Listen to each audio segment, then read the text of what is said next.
Today we are in Theodore Roosevelt National Park, the North Unit in Western North Dakota. We were just driving down Highway 23, I believe it was, commenting on just how there's nothing but rolling hills, and then we come around the corner and get smacked in the face by this.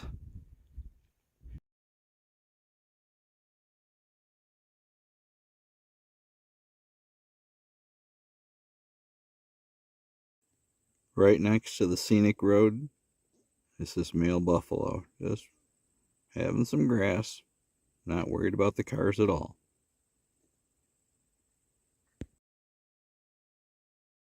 I'm not sure how many visitors Theodore Roosevelt gets a year, but if you live out here on the prairie at all and you're looking for something different, there is no place better than this. It's just phenomenal beauty.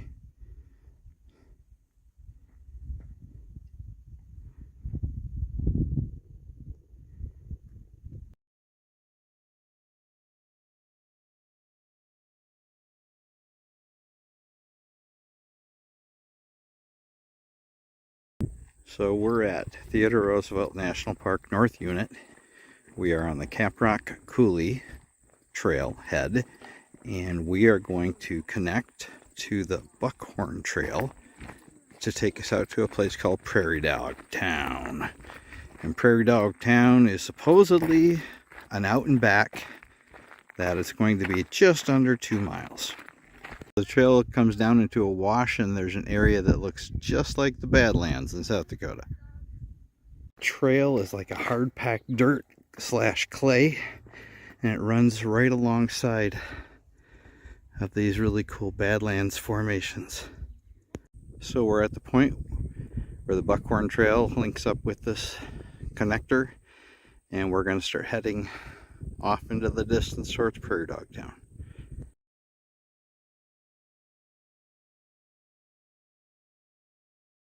So we've just entered the suburbs of Prairie Dog Town, and when you stop and look, they're everywhere.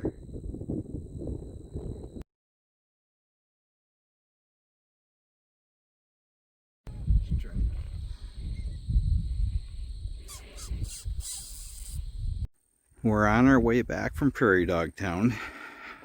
It may be a mile to get to it, but it stretches on for at least a quarter mile, if not more. So you can go as far as you want to on the Buckhorn Trail. Look at Prairie Dog Town. There were thousands of prairie dogs. And we get our walk back here, we get this amazing, beautiful valley to walk through.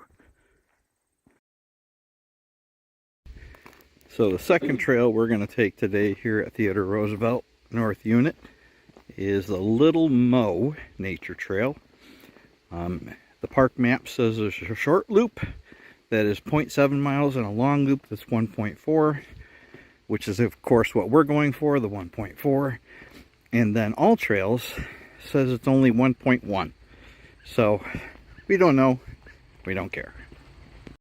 So the trail is handicap accessible, blacktop all the way through, which is really hard on your feet and knees. Just a word of caution if you come out here to Roosevelt. There isn't much shade to be had. We have a really nice breeze today, and it's around 80, so it's a nice day, but if there was no breeze, it would be unbearable. So it appears if you take the short loop, it is all pavement all the way around. But if you take the long loop, that back section becomes natural. There's the Little Moe, or also known as Little Missouri River. At the beginning of the trail, you can pick up a little pamphlet that has an explanation of the 19 different stations along the trail that give you information about what's going on. From up here on the trail, you get a nice view of the Little Moe and all the cottonwood trees that grow in the floodplains.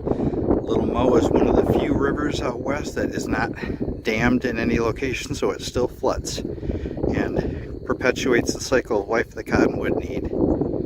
So here we are in Teddy Roosevelt National Park in North Dakota, and there are prickly pear cactus all over the place.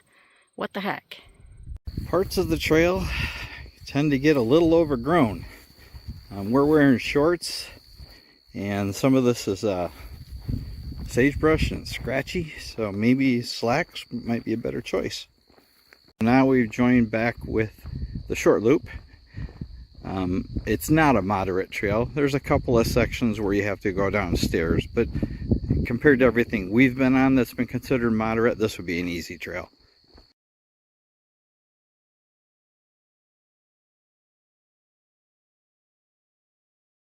These are called cannonball concretions, and they are formed naturally inside the sediment. We spent a day inside Teddy Roosevelt, the North Unit, and thoroughly enjoyed this place. Can't recommend it enough. Just incredible views.